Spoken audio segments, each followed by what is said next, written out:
এটা এখন আমাদের বলবো বলতে এখন পুজো হচ্ছে তার। আমি এটা তোমাদেরকে ভেতর থেকে দেখাই, ভেতর থেকে দেখাই। এখন পুজো হচ্ছে ভেতরে, আর এই আঙ্কেলটা চালায় গাড়ি, এরকম পুজো হচ্ছে। আমি ভেতরে, এখন ভেতরে দেখা যাচ্ছে গাইস দেখো, এটা পুরো স্লিপার, কলকাতা থেকে শিলিগুড়ি,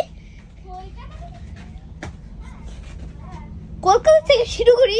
আর এটা sleeper Kolkata Siliguri. Hi guys, এই দেখো গাইস, এখানে দুটো স্ট্যান্ড, আর এখানে একটা এরকম করে বসা দিয়ে, এটা ডবল সিট, দুজনা শুতে পারলে দুজনা শুতে, আর এটা একটা সিট ধরে একজন আছে, এখানে একজন শুতে পারে। আর গাইস, আর এটা 2x2। দেখো গাইস, আমি উপরে উঠে দেখাচ্ছি, এটা 2x2, আর এটা 1x1, এটা 1x1, এটা 2x2 সিটিং। ওকে গাইস, অনেক ভালো লুকটা বললে তুমি কমেন্টে জানাও, অনেক ভালো খুশি। এই দেখো কত ভালো, আমার দিদি ওখানে আছে গাইস। আমি এটা এখন ইউটিউবে ছাড়বো।